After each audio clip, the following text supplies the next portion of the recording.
So we have the arm drag, and we're just going to loop it over our ear. See that? And for now, stand both feet on the red line for now. If this feet is behind, go ahead, go behind. I have to move so that now both feet's in front, or square, or close to me. Then I shoot in. Everyone see that? And now from here, I'm going to hold him in the air.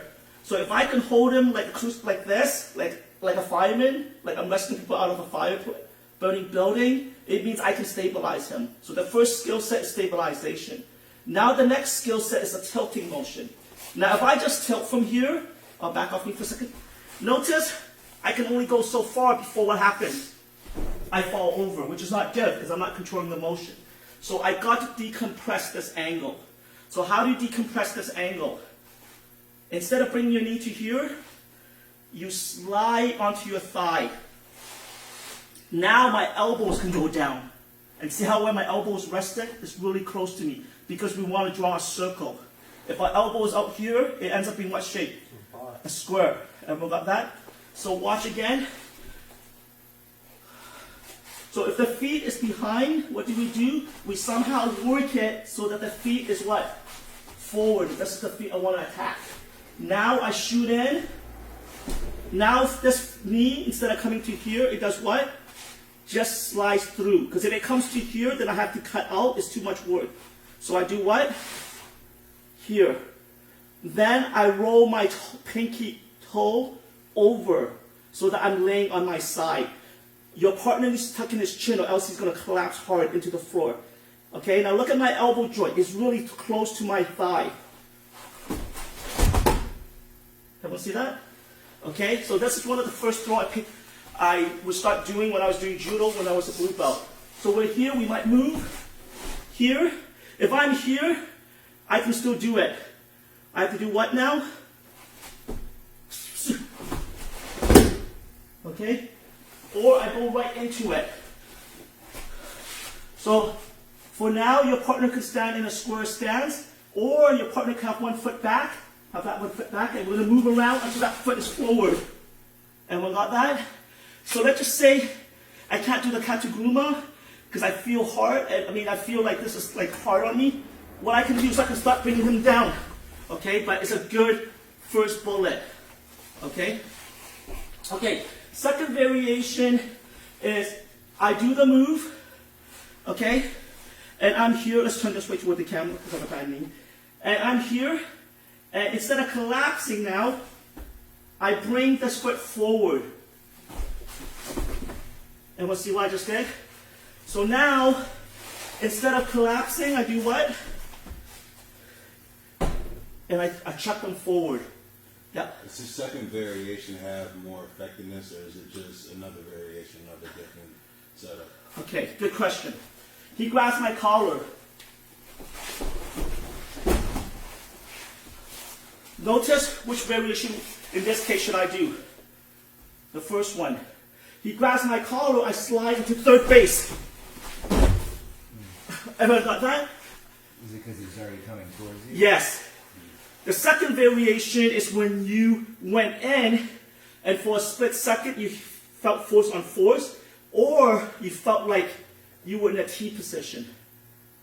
Okay, so another one, you can choose to go back or what? Come forward. Okay? So in this case, he posed me. As he posed me, look at what I'm going to do. See what I just did? So he posed me, I slide my leg in. Does that answer your question? Because elite fighters need that sensitivity. Now, when I was trying to get good at judo, my judo instructor said, Mom, just get strong. Because if you can get strong, I don't have to wait for him to pull me. I can be the one doing the pulling and pushing. If I'm weak, I'm at the mercy of what? His pulling. That means I can only do that one throw. I can't do the other throw. If I'm strong, I loop him, and I'm here. I change my mind. What do I do with this foot? I step, and I throw him over. So for you, you need both. Okay, you're fighting some weakling. Let's just say some kickboxer who's not built like a wrestler. You come right in, just dump him over, set out, and you got the move. You fight against a strong wrestler, he grabs my neck, you're here. So see the difference? Did you felt it? Okay. You guys want to partner up? Which variation? Before we do that, we always talk about stabilization. If you cannot stabilize the structure in your mind, you cannot do the move. Too often the instructor teaches the move too soon. If you cannot hold someone, if you cannot do an airplane, you have no stabilization. Unless you're strong, like physically strong. Like Darnell, he's physically strong. I'm a weakling. So over the years, I realized I have to either lift weight or practice stabilizing first. Then I do my throw. Everyone got that? So for this Kata-Guruma, what do we have to do? We need to bring it to here. And our partner's going to help us out by forming an upside down V or a hat. And I can hang out here all day long. Or, I can't do it, I have a bad knee. I can pick him up and just walk. But in this case, we're not going to do that because you don't want to block your knee. So for now, just hang out here for like 2 to 3 seconds. After you hang out here, you just let your partner come back down and then you try it again. Right? So you do what? Come in and hang out here. For what? 2 to 8 seconds. Or let's do 8 seconds. Then you drop your partner and practice again. Once you do that, because on the day of the fight, if you can't stabilize and you do the move, your structure's going to collapse. If your structure collapses, you don't have time to manipulate that force. Okay? Now the other way to do that is what? Be strong. Lift weight, get strong, work your core muscle.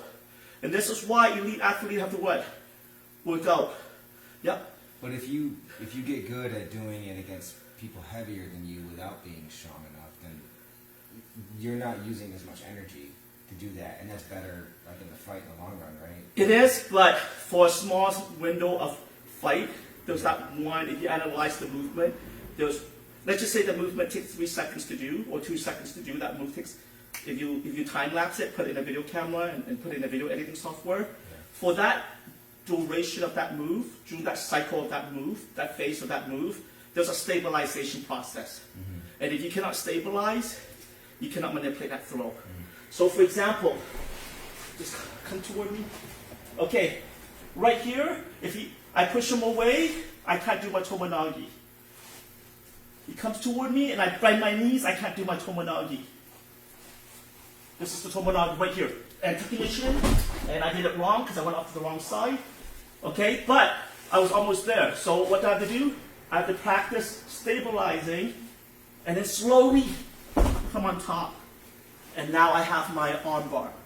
Okay? So a lot of time we focus on the whole move, but there is one part of the move that controls everything else, controls the outcome of the move. And that's how I discover getting better at judo, was the stabilization process, right? So let me roll Charlie. It's usually around the apex of the movement. Very good, the apex, okay?